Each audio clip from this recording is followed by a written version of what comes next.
Hello my dear friends, welcome back to my channel. ಎಲ್ಲರೂ ಹೇಗಿದ್ದೀರಾ? ಎಲ್ಲರೂ ಚೆನ್ನಾಗಿದ್ದೀರಾ ಅಂತ ಅಂದ್ಕೊತೀನಿ.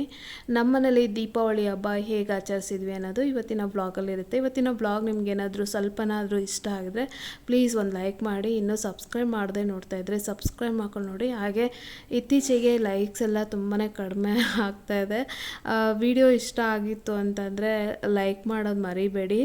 ಸೊ ಬೆಳಗ್ಗೆ ಟಿಫನ್ಗೆ ಅಂತೇಳಿ ನಾನು ಶಾವಿಗೆ ಬಾತ್ ಮಾಡಿದ್ದೆ, ಮೊಸರಲ್ಲಿ ಕೂಡ ಮಾಡಿದ್ದೆ. ಮೊಸರಿಗೆ ಹಾಕೋದು ಮಗನಿಗೆ ಇಷ್ಟ. ಸೊ ಎಲ್ಲೋ ಕಲರ್ದು ಅಂತೀನಲ್ಲ, ಹಾಗಾಗಿ ಅದು ಕೂಡ ಮೊಸರಿಗೆ ಹಾಕಿ ಮಾಡೋದು ಕೂಡ ಕಂಪಲ್ಸರಿ ಮಾಡ್ತಾ ಇರ್ತೀನಿ. ಸೊ ಇನ್ನು ಟಿಫನ್ ಎಲ್ಲ ಮಾಡಿ ಒಂದು ಸ್ವಲ್ಪ ತಾಗಿ ಕೂತ್ಕೊಂಡಿದ್ದು. ಅದಾದಮೇಲೆ ಹಬ್ಬ ಅದೇ ಲಕ್ಷ್ಮೀ ಹಬ್ಬ ಪೂಜೆ ಈವ್ನಿಂಗ್ ಒಂದು 7:30 ಇತ್ತಲ್ವಾ, ಹಾಗಾಗಿ ನಿಧಾನಕ್ಕೆ ಎಲ್ಲ ಕೆಲಸಗಳು ಮಾಡಿಕೊಂಡು ಪೂಜೆ ಚೆನ್ನಾಗಿ ಮಾಡೋಣ ಮುಸ್ಸಂಜೆ ಅಂತ ಅಂದ್ಬಿಟ್ಟು ಎಲ್ಲ ಮೇಲ್ಗಡೆದೆಲ್ಲ ಕಸ ಗುಡಿಸ್ಕೊಂಡು ಮನೆಯೆಲ್ಲ ಒರೆಸಿ ಬರೋಷ್ಟೊತ್ತಿಗೆ ಮಧ್ಯಾಹ್ನ ಅಡುಗೆ ಮಾಡೋದಕ್ಕೆ ಟೈಮ್ ಆಗಿತ್ತು. ಇನ್ನು ಮಧ್ಯಾಹ್ನ ಅಡುಗೆ ಎಲ್ಲ ಮಾಡಿ ಊಟ ಮಾಡಿ ಅದಾದಮೇಲೆ ಒಂದು ಸ್ವಲ್ಪ ತಾಗಿ ಕೂತಿದ್ದು, ಮತ್ತು ಕೆಳಗಡೆದೆಲ್ಲ ಡೈನಿಂಗ್ ಟೇಬಲ್ ಮೇಲಿರೋಂಥ ಕ್ಲಾತ್ ಎಲ್ಲ ತೆಗೆದು ಮತ್ತು ವಾಶ್ ಮಾಡಿರೋಂಥದ್ದನ್ನ ಎಲ್ಲ ಹಾಕಿ, ಆಮೇಲೆ ಚೇರೆಲ್ಲ ಒರೆಸಿ ಅದಾದಮೇಲೆ ಕಸ ಎಲ್ಲ ಗುಡಿಸಿ ಇವಾಗ ಮನೆನ ಒರೆಸ್ಕೊತಾ ಇದ್ದೀನಿ. ಇನ್ನು ಲಾಸ್ಟ್ ವಿಡಿಯೋದಲ್ಲಿ ಇದನ್ನು ತುಂಬ ಒಂದು ಸುಮಾರು 2 ಅವರ್ ಏನೋ ಇತ್ತು ಇದು ಎಡಿಟಿಂಗ್ ಮಾಡೋದು. ಹಾಗಾಗಿ 2 ಅವರ್ ಎಡಿಟಿಂಗ್ ಮಾಡೋದಿತ್ತಂದರೆ ಭಯ ಹೋಗ್ಬಿಡುತ್ತೆ ನನಗೆ. 1 ಅವರ್ 1.5 ಅವರ್ ಇದ್ದರೆ ಓಕೆ ಮಾಡ್ಕೊತೀನಿ. 2 ಅವರ್ಸ್ ಅಂತಂದರೆ ಭಯ ಹೋಗ್ಬಿಡುತ್ತೆ ಎಡಿಟಿಂಗ್ ಮಾಡೋದಕ್ಕೆ. ಹಾಗಾಗಿ ಲಾಸ್ಟ್ ಟೈಮು ನನ್ನ ಹತ್ರ ಅದು ವಿಡಿಯೋ ಶೂಟ್ ಮಾಡ್ಕೊಂಡಿದ್ದಿತ್ತು, ಅದು ಸುಮಾರು 1 ಅವರ್ ಇತ್ತು. ಅದನ್ನು ಎಡಿಟಿಂಗ್ ಮಾಡಿ ಹಾಕ್ಬಿಟ್ಟೆ. ಮತ್ತು ಇದು ತುಂಬ ಲೆಂತಿಯಾಗಿತ್ತಲ್ವ, ಹಾಗಾಗಿ ಶೇರ್ ಮಾಡ್ಕೊಡೋದು ಬೇಡ ಅಂತ ಅಂದ್ಕೊಂಡಿದ್ದೆ. ಇನ್ನು ಸ್ವಲ್ಪ ಎಲ್ಲ ಕ್ಲಿಪ್ಪಿಂಗ್ಸ್ ಮಾಡ್ಕೊಂಡಿದ್ನಲ್ವ, ಸುಮ್ಮನೆ ಏನಕ್ಕೆ ವೇಸ್ಟ್ ಮಾಡೋದು ಅಂಥೇಳಿ ಎಡಿಟಿಂಗ್ ಮಾಡಿ ಈಗ ನಮ್ಮನೇಲಿ ದೀಪಾವಳಿ ಹಬ್ಬ ಹೇಗೆ ಆಚರಿಸಿದ್ವಿ ಅನ್ನೋದು ಇವತ್ತು ಶೇರ್ ಮಾಡ್ಕೊತಾ ಇದ್ದೀನಿ. ಸೊ ಈ ವರ್ಷ ದೀಪಾವಳಿ ಹಬ್ಬಕ್ಕೂ ಕೂಡ ನಾನು ಬಟ್ಟೆ ತೊಗೊಂಡಿಲ್ಲ. ಹೋದ ವರ್ಷದಿಂದ ಗೊತ್ತಿಲ್ಲ ತಗೊಳ್ಳೋಕ್ಕೆ, ಅಂದರೆ ತಗೊಳ್ಳೋಣ ಅಂತ ಅಂದ್ಕೊತೀನಿ, ಮತ್ತು ಸುಮ್ಮನೆ ಆಗ್ಬಿಡ್ತೀನಿ. ಈ ವರ್ಷ ತಗೋಬೇಕಾಗಿತ್ತು, ಆದರೆ ನಾನು ಚಿಕ್ಕಪೇಟೆಯಲ್ಲಿ ಒಂದು ಶಾಪ್ ನೋಡಿದೆ, ಹೋಲ್ಸೇಲು, ಅಂದರೆ ಈ ಬೋಟಿಕ್ಕೆಲ್ಲ ಇಟ್ಟಿರ್ತಾರಲ್ವ, ಅವರೆಲ್ಲ ಪರ್ಚೇಸ್ ಮಾಡೋದಕ್ಕೇ ಒಂದು ಚೆನ್ನಾಗಿದೆ ಶಾಪ್ ಅದು. ಅಲ್ಲೆಲ್ಲ ಹೋಲ್ಸೇಲು ತುಂಬ ಚೆನ್ನಾಗಿ ಸಿಗುತ್ತೆ ಅಂಥೇಳಿ ನೋಡಿದ್ದೆ ವಿಡಿಯೋನ. ಹಾಗಾಗಿ ಆ ಹಬ್ಬ ಎಲ್ಲ ಕಳೆದ್ಬಿಡಲಿ, ಆಮೇಲೆ ಚಿಕ್ಕಪೇಟೆಗೆ ಹೋಗ್ಬಿಟ್ಟು ಒಂದಷ್ಟು ಡ್ರೆಸ್ ತೊಗೊಬರ್ಬೇಕು ನಾನು. ಸುಮಾರೆಲ್ಲ ಬಟ್ಟೆಗಳು ಖಾಲಿ ಆಗ್ತಾಯಿದೆ, ಅಂದರೆ ಹಳೇದಾಗಿ ಹರಿದೋಗ್ತಾಯಿದೆ ಏನೋ ಗೊತ್ತಿಲ್ಲ. ಸೊ ಎಲ್ಲ ಸುಮಾರು ಬಟ್ಟೆಗಳು ಎಲ್ಲ ಹರಿದೋಗ್ತಾಯಿದೆ, ವಯಸ್ಸಾಗಿದೆಯೋ ಏನೋ ಗೊತ್ತಿಲ್ಲ. ಅದಕ್ಕೆ ಒನ್ ಟೈಮ್ ಹೋಗ್ಬಿಟ್ಟು ಒಂದು 5-6 ಜೊತೆ ತೊಗೊಂಬಂದ್ಬಿಡೋಣ ಅಂತ ಅಂದ್ಕೊಂಡಿದ್ದೀನಿ. ನೋಡಿದೆ, ತುಂಬ ಚೆನ್ನಾಗಿತ್ತು. ಏನೋ ರಾಜಸ್ಥಾನ್ ಕಡೆಯಿಂದನೇ ಏನೋ ತರಿಸ್ತಾರೆ ಅಂಥೇಳಿ ಒಂದಷ್ಟು ಡ್ರೆಸ್ ಎಲ್ಲ ತೋರಿಸ್ತಾಯಿದ್ರು, ತುಂಬ ಚೆನ್ನಾಗಿತ್ತು. ಹಾಗಾಗಿ 3 ಪೀಸ್ ಸೆಟ್ಗಳು ಮತ್ತು 2 ಪೀಸ್ ಸೆಟ್ಗಳನ್ನ ತೊಗೊಂಬರೋಣ ಒಂದು 5-6 ಜೊತೆ ಅಂತ ಅಂದ್ಕೊಂಡು ಸುಮ್ಮನಾದೆ. ದೀಪಾವಳಿ ಹಬ್ಬಕ್ಕೆ ಏನೂ ಡ್ರೆಸ್ ತೊಗೊಂಡಿಲ್ಲ ನಾನು. ಇನ್ನು ಈ ಸಾರಿ ತೊಗೊಂಡು ಸುಮಾರು 13-15 ವರ್ಷ ಆಗಿದೆ ಅಂತ ಅಂದ್ಕೊತೀನಿ. ಸೊ ಬ್ಲೌಸ್ ಕೂಡ ಆಗ್ತಾಯಿದೆ, ಅವಾಗಿನ ಸ್ಟಿಚ್ ಮಾಡಿಸಿದ್ದು. 14-15 ವರ್ಷದ ಹಿಂದೆ ಸ್ಟಿಚ್ ಮಾಡಿಸಿದ್ದು ಬ್ಲೌಸ್ ಆಗ್ತಾಯಿತ್ತು. ಹಾಗಾಗಿ ಈ ಫ್ಯಾನ್ಸಿ ಸ್ಯಾರಿ ಉಟ್ಕೊಂಡೆ. ಆ್ಯಕ್ಚುಲಿ ಇದು ಅಜ್ಜಿದು ಮೈಸೂರು ಸಿಲ್ಕ್ ಸೀರೆ ನಮ್ಮ ಯಜಮಾನ್ರು ಕೊಡಿಸಿದ್ರಂತೆ ಅವಾಗ, ಅದು ಪಿಂಕ್ ಕಲರು. ಅದನ್ನು ಉಟ್ಕೊಳ್ಳೋಣ ಅಂತ ಅಂದ್ಕೊಂಡೆ, ಬ್ಲೌಸ್ ಎಲ್ಲ ಇರಲಿಲ್ಲ ಅದಕ್ಕೆ. ಹಾಗಾಗಿ ನನ್ನದೇ ಸ್ಯಾರಿನ ಉಟ್ಕೊಂಡೆ. ಇವೆಲ್ಲ ತುಂಬ ವರ್ಷ ಆಯ್ತಲ್ವ ಉಟ್ಕೊಂಡು, ಹಾಗಾಗಿ ಈ ಸ್ಯಾರಿನ ಉಟ್ಕೊಳ್ಳೋಣ ಅಂತ ಅಂದ್ಬಿಟ್ಟು ಉಟ್ಕೊಂಡು ಇವಾಗ ಎಲ್ಲ ಹೂವಿನ ಅಲಂಕಾರ ಮಾಡಿಕೊಂಡು ಎಲ್ಲ ಪೂಜೆಗೆ ರೆಡಿ ಮಾಡ್ಕೊಳ್ಳೋಷ್ಟೊತ್ತಿಗೆ 7:40 ಆಗೇ ಬಿಡ್ತು. ಸೊ ಇನ್ನು ಪೂಜೆ ಎಲ್ಲ ಮಾಡಿ, ಇನ್ನು ಮತ್ತು ರಾತ್ರಿ ಅಡುಗೆಗೆ ನಾನು ಇವತ್ತು ಒಬ್ಬಟ್ಟು ಮಾಡೋಣ ಅಂತ ಅಂದ್ಕೊಂಡಿದ್ದೆ. ನೋಡಿ, ಮನೆ ಒರೆಸೋದಿತ್ತು ಅಂತಂದರೆ ಈ ಥರ ಹಬ್ಬದ ಅಡುಗೆ ಎಲ್ಲ ಮಾಡೋಕ್ಕೆ ಮಾಡೋಕ್ಕೆ ಭಾಳ ಕಷ್ಟ ಆಗುತ್ತೆ. ಅದರಲ್ಲೂ ಈ ದೇವ್ರ ಅಲಂಕಾರ ಎಲ್ಲ ಮಾಡಿಕೊಂಡು ಮತ್ತು ಅಡುಗೆಗಳು ಮಾಡ್ಕೊಳ್ಳೋಕ್ಕೆ ತುಂಬ ಕಷ್ಟ ಆಗುತ್ತೆ. ಅದಕ್ಕೆ ನಾನು ವರಮಹಾಲಕ್ಷ್ಮಿಯ ಹಬ್ಬದಲ್ಲೂ ಒಬ್ಬಟ್ಟು ಮಾಡಿದ್ದೆ, ಮತ್ತು ದಸರಾ ಹಬ್ಬದಲ್ಲೂ ಒಬ್ಬಟ್ಟು ಮಾಡಿದ್ದೆ. ಇನ್ನು ದೀಪಾವಳಿ ಹಬ್ಬಕ್ಕೂ ತುಂಬ ನಿಯರ್ ತಿಂದು ಬೇಜಾರಾಗ್ತಾಯಿತ್ತು. ಅದಕ್ಕೆ ಬೇಡ ಒಂದು ಪಾಯಸ ಮಾಡಿಬಿಡೋಣ ಅಂತ ಅಂದ್ಬಿಟ್ಟು ಇವಾಗ ಪೂಜೆ ಎಲ್ಲ ಮಾಡಿ ಪಾಯಸ ಮಾಡಿ ಮತ್ತು ಚಿತ್ರಾನ್ನ ಮಾಡಿ ಹಪ್ಪಳ ಮತ್ತು ಇಷ್ಟನ್ನು ಮಾಡಿದೆ ಅಷ್ಟೇ. ಅಷ್ಟೊತ್ತಿಗೆ ನನಗೆ ಸೊಂಟ ಎಲ್ಲ ಏನೋ ಪೇಯ್ನ್ ಅಂತ ಅನ್ನಿಸ್ತಾ ಇತ್ತು. ಸೊ ಈ ಥರ ನಾನು ದೇವ್ರುಗಳಿಗೆಲ್ಲ ಹೂವಿನ ಅಲಂಕಾರ ಮಾಡಿದ್ದೆ. ಸೊ ಈ ವರ್ಷ ಕಳಶದಲ್ಲಿ ಲಕ್ಷ್ಮೀ ಅಮ್ಮನವ್ರನ್ನ ತುಂಬ ಕ್ಯೂಟಾಗಿ ಕಾಣ್ತಾಯಿದ್ರು. ಸೊ ಹೋದ ವರ್ಷನೂ ತುಂಬ ಚೆನ್ನಾಗಿತ್ತು. ಈ ವರ್ಷ ಒಂಥರ ಡಿಫ್ರೆಂಟಾಗಿ ಅಮ್ಮನವರು ತುಂಬ ಚೆನ್ನಾಗಿ ಕಾಣ್ತಾಯಿದ್ರು. ಸೊ ನಮ್ಮ ಹಳೆ ವ್ಯೂವರ್ಸು ನೀವು ಹೋದ ವರ್ಷ ನೋಡಿರ್ತೀರ, ಹೋದ ವರ್ಷ ದೀಪಾವಳಿ ಹಬ್ಬದಲ್ಲಿ ನಾನು ಹೇಗೆ ಪೂಜೆ ಮಾಡಿದ್ದೆ ಅಂತ. ಸೊ ಈ ವರ್ಷ ಹೇಗಿದೆ ಅಂತೇಳಿ ಕಮೆಂಟ್ ಸೆಕ್ಷನಲ್ಲಿ ಕಮೆಂಟ್ ಮಾಡಿ. ಕುಬೇರ ಯಂತ್ರನ ಇದು ಲ್ಯಾಮಿನೇಟ್ ಶೀಟ್ ಮಾಡ್ಸೋಣ ಅಂತ ಅಂದ್ಕೊಂಡಿದ್ದೆ. ಇವರು ಯಜಮಾನ್ರು ಅಂತೂ ಕೈಗೆ ಸಿಗ್ತಾ ಇರಲಿಲ್ಲ, ಅಂದರೆ ಅಲ್ಲಿ ಇಲ್ಲಿ ಹೋಗ್ಬಿಡ್ತಾಯಿದ್ರು. ಮತ್ತು ದೀಪಾವಳಿ ಹಬ್ಬದಲ್ಲಿ ಒಂದು ಸ್ವಲ್ಪ ಯಜಮಾನ್ರ ಮೇಲೆ ಕೋಪ ಮಾಡ್ಕೊಂಡ್ಬಿಟ್ಟಿದ್ದೆ. ಯಾಕೆ ಅಂತಂದರೆ ಇದು ಏನು ಶಾಪಿಂಗ್ ಮಾಡೋದಕ್ಕೆ ಕಾಸು ಕೊಡಿ ಅಂದರೆ ನಿನ್ನ ಹತ್ರ ಇರುತ್ತಲ್ಲ ಅದ್ರಲ್ಲಿ ಮಾಡ್ಕೊಂಬ ಅಂತ ಹೇಳಿದರು. ಅದಕ್ಕೋಸ್ಕರ 1-2 ದಿನ ಅವ್ರನ್ನ ಮಾತೇ ಆಡಿಸಿರಲಿಲ್ಲ ನಾನು ದೀಪಾವಳಿ ಹಬ್ಬದಲ್ಲಿ. ಮೊದಲೆಲ್ಲ ಒಂದು 1 ವೀಕ್ ಮುಂಚೆನೇ ಶಾಪಿಂಗಿಗೆ ಅಂತೇಳಿ ಕೊಟ್ಬಿಡ್ತಾಯಿದ್ರು. ಇವಾಗ ಮಕ್ಕಳೆಲ್ಲ ಎಜುಕೇಷನ್ ಇರೋದ್ರಿಂದ ಮುಂಚೆನೇ ಕೊಡೋದಿಲ್ಲ. ಕೇಳಿದ್ರು ನಿನ್ನ ಹತ್ರ ಇರುತ್ತಲ್ಲಮ್ಮ ಹೋಗಿ ತಗೊಂಬ ಅಂತೇಳಿ ಹೇಳ್ತಾರೆ. ಅದಕ್ಕೋಸ್ಕರ ಕೋಪ ಮಾಡ್ಕೊಂಡಿದ್ದೆ. ಸೊ ಲಕ್ಷ್ಮೀ ಇದು ದೀಪಾವಳಿ ಹಬ್ಬದಲ್ಲಿ ಅಂತೂ ತುಂಬಾ ಕೋಪ ಮಾಡ್ಕೊಂಡಿದ್ದೆ ನಾನು. ಅಲ್ಲ ದುಡ್ಡು ಕೊಟ್ಟಿದ್ರೂ ನಾನು ಹೋಗ್ತಾ ಇರಲಿಲ್ಲ ಬಿಡಿ ತಗೊಂಬರೋದಕ್ಕೆ. ಮಕ್ಳಿಗಂತೂ ಯಾವಾಗಲೂ ಒಂದೊಂದು ಪೇರ್ ಇದ್ದೇ ಇರುತ್ತೆ ಹೊಸ ಬಟ್ಟೆ. ನನ್ನ ಹತ್ರ ಇರಲಿಲ್ಲ, ನಾನು ತೊಗೊಳಕ್ಕೂ ಹೋಗಲ್ಲ ಜಾಸ್ತಿ, ಹಾಗಾಗಿ ನನ್ನ ಹತ್ರ ಇರಲಿಲ್ಲ. ಸರಿ, ಅದಕ್ಕೋಸ್ಕರ ನಾನು ಕೊಟ್ಟಿಲ್ವಲ್ಲ ಅಂಥೇಳಿ ಕೋಪ ಮಾಡಿಕೊಂಡು ಅವತ್ತು ಸಿಡಿಮಿಡಿ ಆ್ಯಕ್ಚುಲಿ ಆ ಥರ ಪೂಜೆ ಮಾಡಬಾರ್ದು, ಆದರೆ ಸಖತ್ ಬೇಜಾರಾಗ್ಬಿಟ್ಟಿತ್ತು ಕೊಟ್ಟಿಲ್ಲ ಅಂತ ಅಂದ್ಬಿಟ್ಟು. ಸೊ ಅದೇ ದಿನ ಹಾಗೆ ಇರಲ್ಲ, ಒಳ್ಳೆ ದಿನವೂ ಬರುತ್ತೆ. ನಾನು ಅವತ್ತೇನು ಪೂಜೆ ಮಾಡಿದ್ದೆ ಅದೇ ದಿನ ಏನು ಇವತ್ತಿಲ್ಲ, ಆರಾಮಾಗಿದ್ದೀವಿ. ಸೊ ಅವತ್ತಂತೂ ತುಂಬ ಬೇಜಾರಾಗಿತ್ತು. ಅವ್ರ ಜೊತೆ 2 ದಿನ ಮಾತಾಡದೆ ಪೂಜೆ ಮಾಡಿದ್ದೀನಿ. ಸೊ ಇನ್ನು ಈ ರೀತಿಯಾಗಿ ಹೊಸ್ಲಿಗೆ ಪೂಜೆ ಮಾಡಿದ್ದೆ. ಮತ್ತು ತುಳಸಿ ಅಮ್ಮನವರು ಬೃಂದಾವನದ ಮುಂದೆ ಕೂಡ ಈ ರೀತಿ ರಂಗೋಲಿ ಹಾಕಿದ್ದೆ. ದೀಪಗಳು ಹಚ್ಚಿ ಇಟ್ಟರೆ ಗಾಳಿಗೆಲ್ಲ ಆರೋಗ್ತಾಯಿತ್ತು. ಅದಕ್ಕೆ ಈ ವರ್ಷ ಅಷ್ಟೊಂದೇನು ದೀಪಗಳೆಲ್ಲ ಹಚ್ಚೋಕೆ ಹೋಗಲಿಲ್ಲ. ಮತ್ತು ಯಾವುದೇ ರೀತಿ ಡೆಕೋರೇಷನ್ ಮಾಡಿ ಸುಸ್ತು ಮಾಡ್ಕೊಳಕ್ಕೆ ಹೋಗಲಿಲ್ಲ. ಎಷ್ಟು ಬೇಕೋ ಅಷ್ಟು ಏನೋ ಭಕ್ತಿಯಿಂದ ದೇವ್ರ ಪೂಜೆ ಮಾಡಿದ್ದೀನಿ. ಆಮೇಲೆ ಸಿಂಪಲಾಗೆ ಹಬ್ಬದ ಅಡುಗೆ ಮಾಡಿದ್ದೀನಿ. ಈಗ ಪೂಜೆ ಎಲ್ಲ ಮಾಡಿದೆ, 8 ಕಾಲಾಗಿತ್ತು.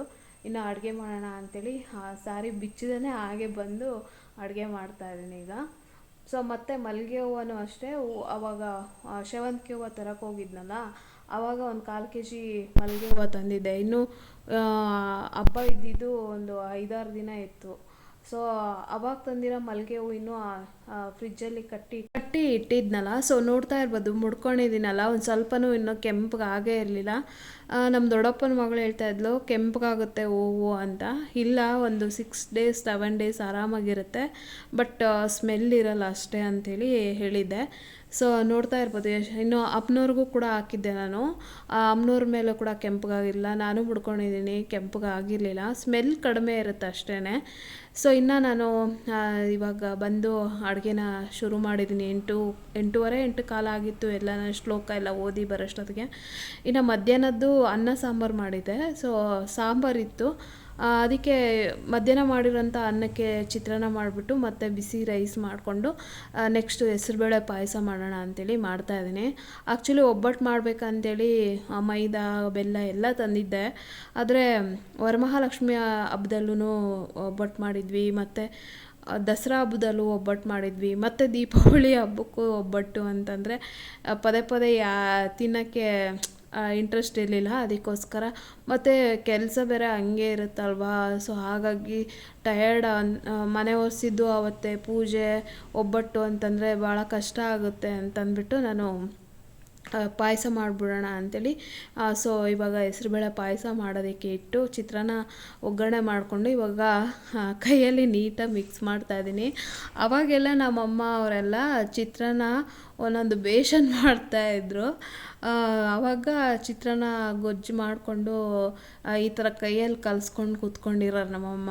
ಸೊ ಕೈಯಲ್ಲಿ ಕಲಿಸಿದ್ರೆ ಏನೋ ಒಂಥರ ಟೇಸ್ಟ್ ಚೆನ್ನಾಗಿರುತ್ತೆ ಸ್ಪೂನಲ್ಲಿಗಿಂತ, ಮತ್ತು ನೀಟಾಗಿ ಮಿಕ್ಸ್ ಆಗುತ್ತೆ ಕೈನಲ್ಲಿ ಮಿಕ್ಸ್ ಮಾಡೋದ್ರಿಂದ. ಹಾಗಾಗಿ ಅಂದರೆ ಆವಾಗ ನಮ್ಮಮ್ಮ ಅವರೆಲ್ಲ ಏನು ಮಾಡ್ತಿದ್ರು ಅಂತಂದರೆ ಚಿತ್ರಾನ್ನ ಮಾಡಬೇಕು ಅಂತಂದರೆ ಚಿತ್ರಾನ್ನ ಗೊಜ್ಜು ಅನ್ನ ಮಾಡಿಕೊಂಡು ಗೊಜ್ಜು ಮಾಡಿಕೊಂಡು ಅನ್ನ ಎಲ್ಲ ಹಾಕೋಕ್ಕೆ ಇಟ್ಟು ಆಮೇಲೆ ಗೊಜ್ಜನ್ನ ನೀಟಾಗಿ ಕುತ್ಕೊಂಡು ಒಂದು ಬೇಷನಲ್ಲಿ ಮಿಕ್ಸ್ ಮಾಡ್ತಾಯಿದ್ರು. ಹಾಗೆ ನಾನು ಇವಾಗ ಗೊಜ್ಜು ಮಾಡಿಕೊಂಡು ಅನ್ನಕ್ಕೆ ಕೈಯಲ್ಲಿ ಕಲಸಿದ್ದು. ಸೊ ಇದು ನಮ್ಮ ಮನೇಲಿ ದೀಪಾವಳಿ ಹಬ್ಬದ ಸಿಂಪಲ್ ಏನು ಮೆನು ಅಂತ ಹೇಳ್ಬೋದು. ಇವಾಗ ಅಮ್ಮನವ್ರು ಇಲ್ಲಿ ದೇವ್ರ ನೈವೇದ್ಯಕ್ಕೆ ಪಾಯಸನ ಇಟ್ಟು ನಾವು ಎಲ್ಲ ಊಟ ಮಾಡಿ ಇನ್ನು ನೈಟು ಸಾರಿ ಇನ್ನೂ ಬಿಚ್ಚಿರಲಿಲ್ಲ ನಾನು. ಸೊ ಅಮ್ಮನವ್ರಿಗೆ ಕೆಂಪಾರತಿ ಮಾಡಿ ಎಲ್ಲ ದೇವ್ರುಗಳಿಗೂ ಕೆಂಪಾರತಿ ಮಾಡಿ ಆಮೇಲೆ ಹೊರ್ಗಡೆ ಹೋಗಿ ಪಾಟಲ್ಲಿ ಚೆಲ್ಲಿ ಆಮೇಲೆ ತೊಗೊಂಬಂದಿಟ್ಟು ಆಮೇಲೆ ಸಾರಿ ಎಲ್ಲ ಏನೋ ಚೇಂಜ್ ಮಾಡಿಕೊಂಡು ಮಲ್ಕೊಂಡೆ. ಎಷ್ಟು ಟಯರ್ಡ್ ಆಗಿತ್ತು ಅಂತಂದರೆ ಅಷ್ಟು ಟಯರ್ಡ್ ಆಗಿತ್ತು ಬೆಳಗ್ಗೆಯಿಂದ. ಸೊ ಒಂದು 10:30 ಏನೋ ಆಯಿತು ಎಲ್ಲ ಮುಗಿಯೋಷ್ಟೊತ್ತಿಗೆ. ಸೊ ಇನ್ನು ನೆಕ್ಸ್ಟ್ ಡೇ ಬ್ಲಾಗ್ ಕಂಟಿನ್ಯೂ ಮಾಡ್ತಾಯಿದ್ದೀನಿ. So next day Naraka Chaturdashi ದಿನ ನಾನು ಕಂಟಿನ್ಯೂ ಮಾಡ್ತಾಯಿದ್ದೀನಿ.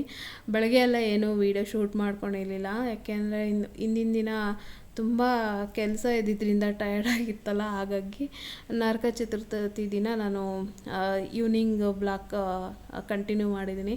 ಸೊ ಹಿಂದಿನ ದಿನ ಪೂಜೆ ಮಾಡಿದ್ದೆಲ್ಲ ಇನ್ನೂ ಫ್ರೆಶ್ಶಾಗೇ ಇತ್ತು.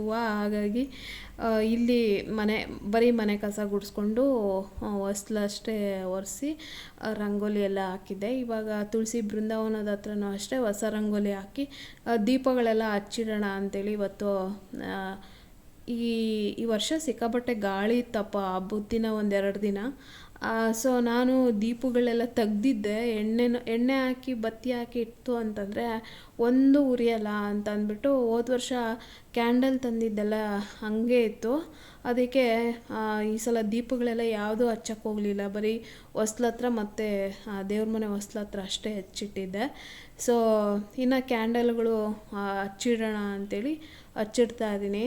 ಸೊ ಒಂದು ಉರಿಲಿಲ್ಲ, ಅದಕ್ಕೋಸ್ಕರನೇ ನಾನು ಯಾವುದೇ ದೀಪಕ್ಕೆ ಎಣ್ಣೆ ಹಾಕಿ ಬತ್ತಿ ಹಾಕಿ ಹಚ್ಚಿ ಇಡಕ್ಕೆ ಹೋಗಲಿಲ್ಲ. ತುಂಬ ದೀಪಾವಳಿ ಟೈಮಲ್ಲಿ ಗಾಳಿ ಜಾಸ್ತಿ ಇರುತ್ತಲ್ಲ ಹಾಗಾಗಿ. ಸೊ ಇನ್ನು ನರಕ ಚತುರ್ದಶಿ ದಿನ ಅಂದರೆ ಮಂಗಳವಾರ ದಿನ ಪೂಜೆ ಮಾಡ್ತಾಯಿದ್ದೀನಿ ಮನೆಯಲ್ಲಿ. ಸೊ ಈ ಡ್ರೆಸ್ ತೊಗೊಂಡು ಸುಮಾರು 7-8 ವರ್ಷ ಆಯಿತು ನಾನು. ಸೊ ಇನ್ನು ಇವಾಗ ಹೊಸದೇನೋ ಅಪ್ಪ ಅನ್ನಂಗಿದೆ. ಸೊ ಮ್ಯಾಕ್ಸಲ್ಲಿ ತೊಗೊಂಡಿದ್ದೆ, 1399 ಏನೋ ಇತ್ತು ಅವಾಗ. ಕತ್ರಗುಪ್ಪೆಯಲ್ಲಿ ಮ್ಯಾಕ್ಸ್ ಇತ್ತು ಅವಾಗ. ಸೊ ಅಲ್ಲಿ ತೊಗೊಂಡಿದ್ದೆ. ನೋಡೋಕ್ಕೆ ಇನ್ನು ಇವಾಗೇನೋ ಹೊಸದು ತೊಗೊಂಡಿದ್ದಾರೇನೋ ಅನ್ನಂಗಿದೆ ಅಲ್ವಾ. ಅದರಲ್ಲೂ ಶಿವಮ್ಮ ಕೂಡ ಕೇಳ್ತಾಯಿದ್ರು ಹೊಸ ಡ್ರೆಸ್ಸಾ ಅಂತ ಅಂದ್ಬಿಟ್ಟು. ಇಲ್ಲ ಇದು ತೊಗೊಂಡಾಗಲೇ 7-8 ವರ್ಷ ಆಯಿತು ಅಂತ ಹೇಳಿದೆ. ಹೌದಾ, ಹೊಸದು ಅನ್ನಂಗಿದೆ ಅಲ್ಲ ಅಂತೇಳಿ ಹೇಳ್ತಾಯಿದ್ರು. ಸೊ ಇನ್ನು ಪೂಜೆ ಎಲ್ಲ ಮಾಡಿ ಒಂದಷ್ಟು ನಾನು ಮೆಮೊರೀಸ್ಗೆ ಅಂತೇಳಿ ಫೋಟೋಸ್ ಎಲ್ಲ ಹೇರ್ ಸ್ಟೈಲುಗಳು ಚೇಂಜ್ ಮಾಡಿಕೊಂಡು ಫೋಟೋಸ್ ಎಲ್ಲ ತಗೊಳ್ತಾ ಇದ್ವಿ. ಇನ್ನು ಮಕ್ಕಳು ಕೆಳಗಡೆ ಹೋಗಿ ಇದು ಫ್ಲವರ್ ಪಾಟು ಮತ್ತು ಸುರ್ಸುರು ಬತ್ತಿ ದಿನ ಒಂದೊಂದು ಸ್ವಲ್ಪ ಪಟಾಕಿ ಜಾಸ್ತಿ ಹೊಡೆಯಲ್ಲ. ಸೊ ಸಿಂಪಲಾಗಿ ಹೊಡಿತಾನೆ ಮಗ. ಮೊದಲೆಲ್ಲ ಚಿಕ್ಕವನಿದ್ದ ಸಿಕ್ಕಾಪಟ್ಟೆ ಹೊಡಿತಿದ್ದೆ, ಇವಾಗ ಕಡಿಮೆ ಆಗಿದೆ. ಏನು ಶಾಸ್ತ್ರಕ್ಕೆ ಅಂತ ಅಂದ್ಬಿಟ್ಟು ಒಂದು ಸ್ವಲ್ಪ ಸುರ್ಸುರು ಬತ್ತಿ ಮತ್ತು ಫ್ಲವರ್ ಫ್ಲವರ್ ಪಾಟು ಮತ್ತು ಪಟಾಕಿ ತೊಗೊಂಬರ್ತಾರೆ. ನಾನಂತೂ ಒಂದೂ ಹಚ್ಚೋಕೆ ಹೋಗಲ್ಲ, ನನಗೆ ಮನೆಯಲ್ಲೇ ಸರಿ ಹೋಗುತ್ತೆ ಪೂಜೆ ಮನೆ ಕೆಲಸಗಳಂತ.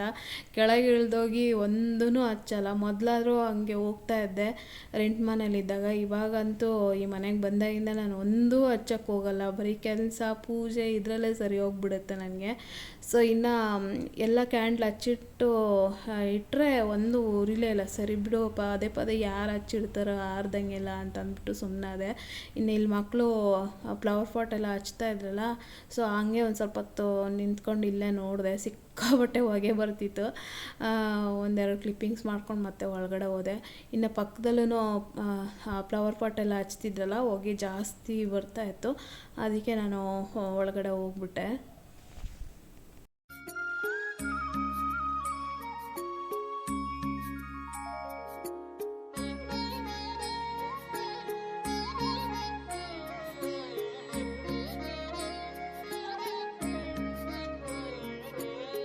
ಇನ್ನು ನರಕ ಚತುರ್ದಶಿ ದಿನ ಸೊ ಈ ರೀತಿ ರಂಗೋಲಿ ಹಾಕ್ಕೊಂಡಿದ್ದೆ. ಮತ್ತು ಹೊಸ್ಲು ಕೂಡ ಈ ರೀತಿ ಸಿಂಪಲ್ ರಂಗೋಲಿ ಹಾಕಿದೆ. ಗೊತ್ತಿಲ್ಲಪ್ಪ, ಹೋದ ವರ್ಷಕ್ಕಿಂತ ಈ ವರ್ಷ ಯಾಕೋ ಒಂದು ಸ್ವಲ್ಪ ಪೂಜೆಗಳು ಒಂದು ಸ್ವಲ್ಪ ಕಡಿಮೆ ಆಗಿದೆ ಅಂತ ಅನಿಸುತ್ತೆ. ಗೊತ್ತಿಲ್ಲ ಯಾಕೆ ಏನು ಅಂತ, ಏನೋ ಒಂದು ರೀಸನ್ ಇರುತ್ತೆ. ಹಂಗಾಗಿ ನಮ್ಮ ಮೈಂಡ್ ಕೂಡ ಜಾಸ್ತಿ ಓಡೋದಿಲ್ಲ. ಹಾಗಾಗಿ ಸಾಕು ಸಿಂಪಲ್ಲಾಗಿ ಅಂತ ಅಂದ್ಬಿಟ್ಟು ಸೊ ಈ ರೀತಿಯಾಗಿ ರಂಗೋಲಿ ಹಾಕಿದ್ದೆ. ಮತ್ತೊಂದಷ್ಟು ಹಾಗೆ ಕ್ಲಿಪ್ಪಿಂಗ್ಸ್ ಮಾಡಿಕೊಂಡೆ. ಅಂದರೆ ನಾನು ಈ ಥರ ಹಳೆ ಮೆಮೊರೀಸ್ ಎಲ್ಲ ನೋಡಿ ಖುಷಿ ಪಡಲ್ಲ. ನಮ್ಮ ಯಜಮಾನ್ರು ಏನಾದ್ರು ನಾವು ಫೋಟೋಗಳೆಲ್ಲ ಹೊಡ್ಕೊಂಡಿರೋದು ನೋಡಿದ್ರೆ ಖುಷಿ ಪಡ್ತಿರ್ತಾರೆ, ಓಲ್ಡ್ ಮೆಮೊರೀಸ್ ಫೋಟೋಗಳೆಲ್ಲ ನೋಡಿ. ಹಾಗಾಗಿ ನಾನು ಎಲ್ಲ ಹೊಡೆದು ಇಟ್ಕೊಂಡಿರ್ತೀನಿ. ಸೊ ಅವರು ನೋಡಿ ಯಾವಾಗಾದರೂ ಅಂದರೆ ಈ 2 ವರ್ಷ 3 ವರ್ಷ ಆದಮೇಲೆ ನೋಡಿ ಖುಷಿ ಪಡ್ತಾ ಇರ್ತಾರೆ. ಅವಾಗ ಹೆಂಗಿದ್ದೆ ನೋಡು ಹಿಂಗಿದ್ದೆ ನೋಡು ಅಂತೇಳಿ ಹೇಳ್ತಿರ್ತಾರೆ. ಇನ್ನು ಪೂಜೆ ಎಲ್ಲ ಮಾಡಿ ಮಧ್ಯಾಹ್ನ ಎಲ್ಲ ಅಡುಗೆ ಮಾಡಿ ಊಟ ಮಾಡಿದ್ವಿ. ಆದರೆ ನೈಟ್ಗೆ ಏನೂ ಇರಲಿಲ್ಲ, ಇನ್ನು ಅಡುಗೆ ಮಾಡಬೇಕು. ಸೊ ಪೂಜೆ ಎಲ್ಲ ಮಾಡಿ ಒಂದು ಸ್ವಲ್ಪ ಹೊತ್ತು ಫೋಟೋ ಅದು ಇದು ತಕ್ಕೊಂಡು ಅದಾದಮೇಲೆ ಟೆರೇಸ್ಗೆ ಬಂದೆ. ಮೊದಲೆಲ್ಲ ನನ್ನ ತಮ್ಮ ಬರ್ತಾಯಿದ್ದ ದೀಪಾವಳಿ ಹಬ್ಬಕ್ಕೆ. ಆವಾಗ ನಾವು ಟೆರೇಸ್ ಮೇಲೆ ನಿಂತ್ಕೊಂಡು ನೋಡ್ತಾ ಇದ್ವಿ. ನಮ್ಮ ಇದೇ ಸ್ವಂತ ಮನೆ ಟೆರೇಸ್ ಮೇಲೆ. ಈ ಅಪಾರ್ಟ್ಮೆಂಟಲ್ಲಿ ಸಿಕ್ಕಾಬಟ್ಟೆ ಕಲರ್ಫುಲ್ಲಾಗಿ ಲೈಟ್ಗಳು ಹಾಕಿರ್ತಾಯಿದ್ರು. ಇತ್ತೀಚೆಗೆ ಒಂದು 2 ವರ್ಷದಿಂದ ಜಾಸ್ತಿ ಪಟಾಕಿನೂ ಹೊಡಿತಾ ಇಲ್ಲ, ಜಾಸ್ತಿ ಹಬ್ಬದ ಸಂಭ್ರಮ ತುಂಬ ಕಡಿಮೆ ಆಗಿದೆ. ಸೊ ಈ ಅಪಾರ್ಟ್ಮೆಂಟಲ್ಲಿ ಎಷ್ಟು ಕಲರ್ಫುಲ್ ಲೈಟ್ಗಳು ಹಾಕ್ತಾಯಿದ್ರು ಗೊತ್ತಾ. ಸೊ ಇವಾಗೆಲ್ಲ ಕಡಿಮೆ ಹೋಗ್ಬಿಟ್ಟಿದೆ. ಯಾಕೆ ಅಂತಂದರೆ ಪ್ರತಿಯೊಂದ್ರ ಬೆಲೆ ಜಾಸ್ತಿ ಆಗ್ತಾ ಇದೆ. ಮತ್ತು ಎಲ್ಲ ಏನೋ ಸ್ಕೂಲ್ ಫೀಸ್ ಆಗಿರ್ಬೋದು, ಹಾಸ್ಪಿಟಲ್ ಫೀಸ್ ಅಂದರೆ ಲಿವಿಂಗ್ ಆಫ್ ಕಾಸ್ಟ್ ಜಾಸ್ತಿ ಆಗ್ತಾ ಇದೆ ಎಲ್ರಿಗೂ. ಹಾಗಾಗಿ ಮೊದಲು 2010, 11, 12 ಟೈಮಲ್ಲಿ ದೀಪಾವಳಿ ಹಬ್ಬ ಅಂದ್ರೆ ಭಯಂಕರವಾಗಿರ್ತಾಯಿತ್ತು ಬೆಂಗಳೂರಿನಲ್ಲಿ. ಇವಾಗ ಅಂದರೆ ಅವಾಗೆಲ್ಲ ರೇಟ್ ಕಡಿಮೆ ಇರ್ತಿತ್ತಲ್ವಾ. ಸೊ ಒಂದು 10,000 ರೂಪಾಯಿ ಪಟಾಕಿ ಅಂದರೆ ಎಷ್ಟೊಂದು ಬರ್ತಿತ್ತು. ಇವಾಗ 10,000 ರೂಪಾಯಿ ತೊಗೊಂಡೋದ್ರೆ ಇಷ್ಟು ಕೂಡ ಬರಲ್ಲ. ಹಾಗಾಗಿ ಲಿವಿಂಗ್ ಆಫ್ ಕಾಸ್ಟ್ ಎಲ್ಲ ಜಾಸ್ತಿ ಆಗ್ತಾ ಇರೋದ್ರಿಂದ ಜನಗಳು ಮತ್ತು ಪೊಲ್ಯೂಷನ್ನು ಕೂಡ ಯೋಚನೆ ಮಾಡ್ತಾರೆ. ಪೊಲ್ಯೂಷನ್ ಕೂಡ ಆಗುತ್ತೆ. ಮತ್ತು ಏನು ಎಲ್ಲದ್ರ ಬೆಲೆ ಜಾಸ್ತಿ ಆಗಿರೋದ್ರಿಂದ ಹಬ್ಬ ಮಾಡೋದಕ್ಕೆ ಜನಗಳ ಕೈಲಿ ಆಗ್ತಾ ಇಲ್ಲ. ಮತ್ತು ಪೇಷನ್ಸ್ ಇಲ್ಲ, ಮತ್ತು ಇಂಟ್ರೆಸ್ಟ್ ಇಲ್ಲ ಅಂತ ಅನಿಸ್ತತೆ ಅಲ್ವಾ. ಸೊ ನಾನು ಅಂದ್ಕೊಂಡಿರೋದು ಹೀಗೆ. ನಾನೊಬ್ಬಳೇ ಹೋಗಿ ನನ್ನ ತಮ್ಮ ನಾನು ಹೆಂಗೆ ನಿಂತ್ಕೊಂಡು ನೋಡ್ತಾ ಇದ್ವಿ ಆ ರೀತಿ ಎಲ್ಲ ಒಂದು ಸ್ವಲ್ಪ ನಿಂತ್ಕೊಂಡು ನೋಡಿ ಅದಾದಮೇಲೆ ಬಂದು ಇವಾಗ ಅಡುಗೆ ಮಾಡ್ತಾಯಿದ್ದೆ ನಾನು. ಇವತ್ತು ನರಕ ಚತುರ್ದಶಿ ದಿನ ಇದು ಪನ್ನೀರ್ ಬಿರಿಯಾನಿ ಮತ್ತು ಜಾಮೂನ್ ಮಾಡ್ತಾಯಿದ್ದೀನಿ. ಆ್ಯಕ್ಚುಲಿ ಲಕ್ಷ್ಮೀ ಹಬ್ಬದ ದಿನನೇ ಮಾಡಬೇಕು ಅಂತ ಅಂದ್ಕೊಂಡಿದ್ದೆ ಸೋಮವಾರ ದಿನ, ಆದರೆ ಆಗಲಿಲ್ಲ. ಅದಕ್ಕೋಸ್ಕರ ಇವತ್ತು ಪನ್ನೀರ್ ಬಿರಿಯಾನಿ ಮತ್ತು ಜಾಮೂನು ಮಾಡ್ತಾಯಿದ್ದೀನಿ ಈವ್ನಿಂಗು.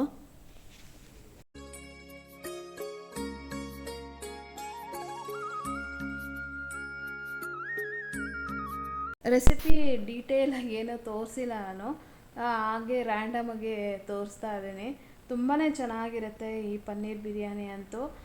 ಏನಾದರೂ ಈ ಶ್ರಾವಣ ಮಾಸದಲ್ಲಿ ನಾನ್ ವೆಜ್ ತಿನ್ನಲ್ಲ ಅಲ್ವಾ, ಮತ್ತು ಕಾರ್ತಿಕ್ ಮಾಸದಲ್ಲಿ ನಾನ್ ವೆಜ್ ತಿನ್ನಲ್ಲ ಅಲ್ವಾ, ಅಂಥ ಟೈಮಲ್ಲಿ ಈ ಥರ ಬಿರಿಯಾನಿ ಮಾಡ್ಕೊಂಡು ತಿಂದರೆ ತುಂಬ ಚೆನ್ನಾಗಿರುತ್ತೆ.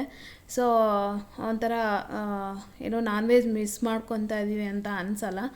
ಸೊ ಇದನ್ನು ನಾನು ಜಾಸ್ತಿ, ನಾವು ಶ್ರಾವಣದಲ್ಲಿ ನಾನ್ ವೆಜ್ ತಿನ್ನಲ್ಲಲ್ಲ, ಅಂಥ ಟೈಮಲ್ಲಿ ಇದನ್ನು ನಾನು ಜಾಸ್ತಿ ಮಾಡ್ತಾಯಿರ್ತೀನಿ, ಪನ್ನೀರ್ ಬಿರಿಯಾನಿ ಮತ್ತು ಮಶ್ರೂಮ್ ಬಿರಿಯಾನಿನ. ಸೊ ಇನ್ನು ನರಕ ಚತುರ್ದಶಿ ದಿನ ನಾವು ನಾನ್ ವೆಜ್ ತಿನ್ನಲ್ಲ, ಮತ್ತು ಬಲಿಪಾಡ್ಯಮಿ ದಿನ ಕೂಡ ನಾವು ನಾನ್ ವೆಜ್ ತಿನ್ನಲ್ಲ. 3 ದಿನ ಕಂಪ್ಲೀಟ್ ಹಬ್ಬ ಆದಮೇಲೆ ನಾನ್ ವೆಜ್ನ ತಿನ್ನೋದು. ಹಾಗಾಗಿ ಕೆಲವರೆಲ್ಲ ಬಲಿಪಾಡ್ಯಮಿ ದಿನವೇ ಮಾಡಿಬಿಡ್ತಾರೆ, ಆದರೆ ನಾವು ಮಾಡಲ್ಲ. ಹಾಗಾಗಿ ವೆಜ್ ಅಡುಗೆನೇ ಮಾಡ್ತಾಯಿದ್ದೀನಿ ಇವಾಗ ನಾನು. ನರಕ ಚತುರ್ದಶಿ ದಿನ ಹೋದ ವರ್ಷ ಎಲ್ಲ ಆಚೆ ವರ್ಷ ಒಂದು ಪಿಂಕ್ ಕಲರ್ ಡ್ರೆಸ್ ತೊಗೊಂಡಿದ್ನಲ್ಲ, ಅವತ್ತು ಹಾಕ್ಕೊಂಡಿದ್ದೆ ಲಾಸ್ಟ್, ಮತ್ತೆ ಹಾಕ್ಕೊಂಡೇ ಇಲ್ಲ.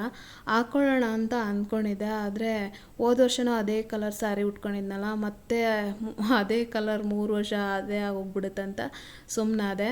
ಈಗ ಚಿಕ್ಕಪೇಟೆಯಲ್ಲಿ ಒಂದು ಹೋಲ್ಸೇಲ್ ಶಾಪ್ ನೋಡ್ಕೊಂಡಿದ್ದೀನಿ ಅಂತ ಹೇಳಿದ್ನಲ್ಲ, ಅದು ಬೋಟಿಕ್ಕೆಲ್ಲ ಪರ್ಚೇಸ್ ಮಾಡ್ತಾರಂತೆ. ನನಗೇನಾದರೂ ಇಷ್ಟ ಆಯಿತು ಅಂತಂದರೆ ನಾನು ಆ ಶಾಪ್ದು ಡೀಟೇಲ್ಸ್ ಎಲ್ಲ ಶೇರ್ ಮಾಡ್ಕೊತೀನಿ, ಸೊ ನಾನು ತೊಗೊಂಡು ಬಂದಮೇಲೆ. ಸೊ ಇನ್ನು ಬಿರಿಯಾನಿ ಈ ಕಡೆ ಮಾಡೋದಕ್ಕೆ ಇಟ್ಟಿದ್ದೆ, ನೆಕ್ಸ್ಟ್ ಇಲ್ಲಿ ಜಾಮೂನ್ ಕೂಡ ಮಾಡಿಕೊಂಡೆ. ಸೊ ನೈಟ್ ಡಿನ್ನರ್ಗೆ ಜಾಮೂನು ಮತ್ತು ಪನ್ನೀರ್ ಬಿರಿಯಾನಿ ಮತ್ತು ರಾಯ್ತ ಮಾಡಿದ್ದೀನಿ ನರಕ ಚತುರ್ದಶಿ ದಿನ. ಸೊ ಇವಾಗ ಎಲ್ಲ ನೀಟಾಗಿ ಮಿಕ್ಸ್ ಮಾಡಿ ಎಲ್ರಿಗೂ ಊಟ ಕೊಟ್ಟು ನಾನು ಕೂಡ ಊಟ ಮಾಡಿಕೊಂಡೆ. ಸೊ ಇದಾಗಿತ್ತು ಫ್ರೆಂಡ್ಸ್ ಇವತ್ತಿನ ಬ್ಲಾಗ್. ಇಷ್ಟ ಇದ್ದರೆ please like, share, comment and subscribe to my channel. Thank you for watching. Bye.